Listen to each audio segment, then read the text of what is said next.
Hello friends, मी संध्या अस्सल फूडीजमध्ये तुम्हा सगळ्यांचं स्वागत आहे। आज आपण गुढीपाडवा स्पेशल शाही बासुंदीची रेसिपी पाहणार आहोत। तेही अगदी सोप्या पद्धतीने आणि कमीत कमी वेळात होणारी अशी ही रेसिपी आपण पाहणार आहोत। चला तर मग नवीन वर्षाची सुरुवात आपण ह्या ट्रेडिशनल स्वीटने करूयात।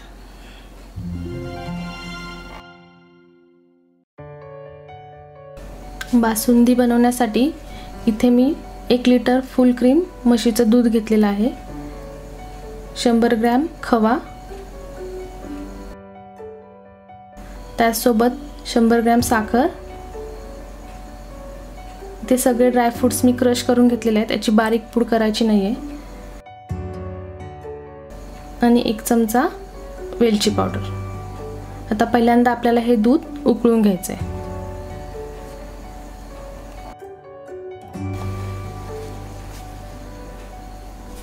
इथे मी नॉनस्टिकची कढाई घेतलेली आहे, जेणेकरून आपली बासुंदी जी आहे ती खाली चिटकणार नाही।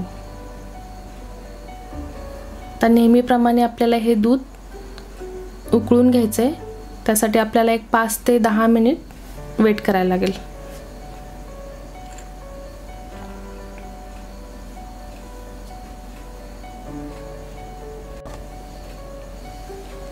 दहा मिनिटांनंतर तुम्ही पाहू शकता दूध उकळायला सुरुवात झालेली आहे।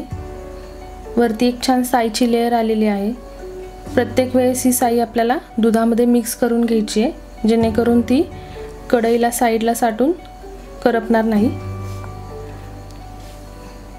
आता आपल्याला गॅसची फ्लेम मीडियम टू हाय ठेवायची आणि 10 मिनिट आपल्याला दूध उकळून घ्यायचं आहे।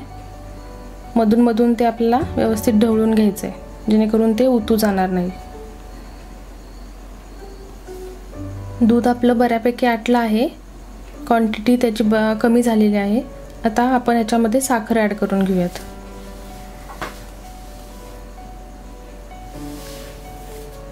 ते पूर्ण साखर ॲड करत नाहीये मी, आता अर्धीच साखर ॲड केली आहे। तुम्ही तुमच्या टेस्टनुसार साखर कमी जास्त करू शकता। साखर पूर्ण विरघळेपर्यंत आपल्याला हे दूध ढवळत राहायचं आहे। इथे शक्यतो बासुंदीसाठी आपल्याला पसरट भांडं वापरायचं आहे, जेणेकरून दूध उतू जाणार नाही आणि पटकन बॉईल होईल। ते अजून एक 10 मिनिटं आपण ह्याला बारीक गॅसवरती उकळून घेऊयात।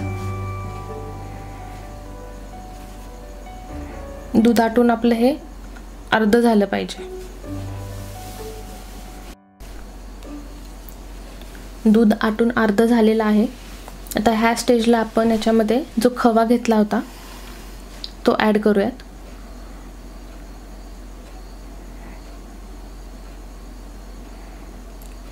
त्याचबरोबर ड्रायफ्रूट्स आणि 1 चमचा विलायची पावडर। खव्यामुळे आपल्या बासुंदीची चव जी आहे ती खूप छान येते आणि आपली बासुंदी पटकन होण्यासाठी मदत होते। दूध जे आहे ते पटकन आपलं थिक होतं। तुमच्याकडे जर खवा अवेलेबल नसेल तर तुम्ही त्याऐवजी मिल्कमेड किंवा दुधाची पावडरही वापरू शकता। खवा आपल्याला दुधामध्ये व्यवस्थित मिक्स करून घ्यायचा आहे। 5 ते 10 मिनिटं आपल्याला दूध छान उकळून घ्यायचं आहे बारीक गॅसवरती। इथून पुढची जी बासुंदीची प्रोसेस आहे ती आपली क्विक होते।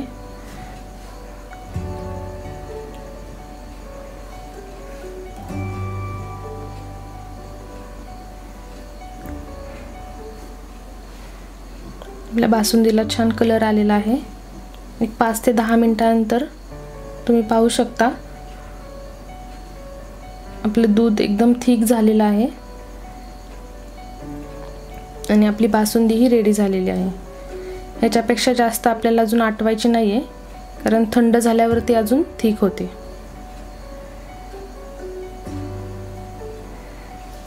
आता आपण याला बाउलमध्ये सर्व करून घेऊयात।